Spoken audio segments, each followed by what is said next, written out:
ओम नमो भगवते वासुदेवाय नमः। साल की सभी 24 एकादशियों में से ज्येष्ठ मास के शुक्ल पक्ष की निर्जला एकादशी को सबसे ज़्यादा महत्वपूर्ण और फलदायी माना जाता है। जैसा कि नाम से ही साफ है, निर्जला यानी बिना पानी के किया जाने वाला व्रत। इस दिन श्रद्धालु अन्न तो दूर पानी की एक बूंद भी ग्रहण नहीं करते। अपने इन्हीं बेहद कठोर नियमों के कारण इसे सभी एकादशियों में सबसे कठिन माना गया है। साल 2026 में यह पवित्र व्रत बृहस्पतिवार 25 जून को रखा जाएगा। अब आप सोच रहे होंगे कि आखिर इतना कठिन व्रत क्यों किया जाए? तो आपको बता दें कि इसका लाभ बहुत ही अद्भुत और अलौकिक है। शास्त्रों के अनुसार जो श्रद्धालु साल की सभी 24 एकादशियों का व्रत करने में सक्षम नहीं हैं, उन्हें केवल निर्जला एकादशी का उपवास जरूर करना चाहिए, क्योंकि माना जाता है कि मात्र इस एक व्रत को पूरी निष्ठा से करने से आपको साल की सभी 24 एकादशियों के बराबर पुण्य फल मिल जाता है।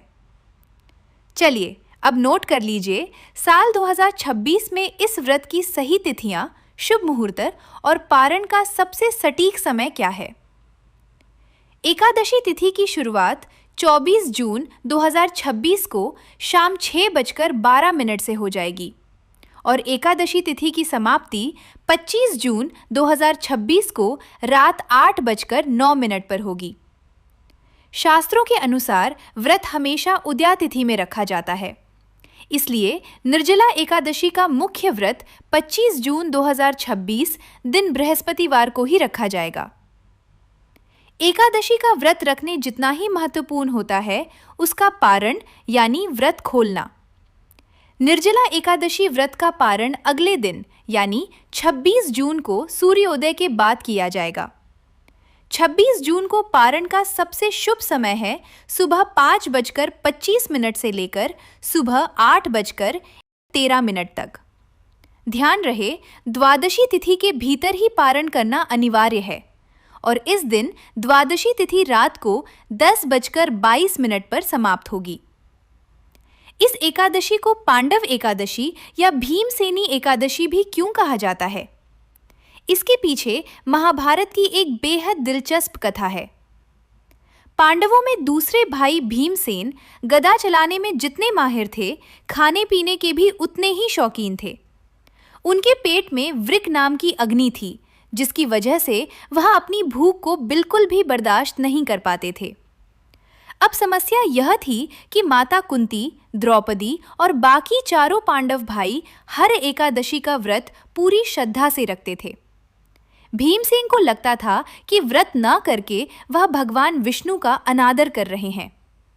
अपनी इसी लाचारी और आत्मग्लानि से परेशान होकर भीमसेन महर्षि वेद व्यास के पास पहुंचे।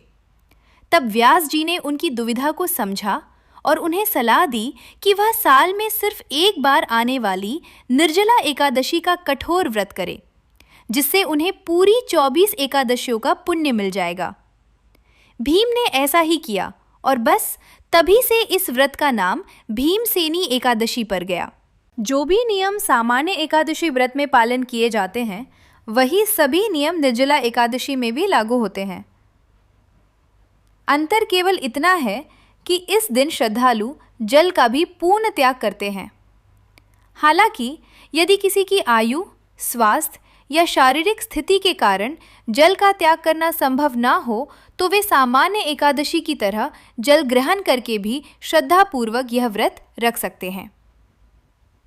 यदि यह जानकारी आपको उपयोगी लगी हो तो वीडियो को लाइक करना ना भूलें और ऐसे ही सनातन धर्म से जुड़ी महत्वपूर्ण जानकारी के लिए जुड़े रहें। आप सभी को निर्जला एकादशी की हार्दिक शुभकामनाएं। भगवान श्री हरि विष्णु की कृपा आप और आपके परिवार पर सदैव बनी रहे। जय श्री हरि विष्णु।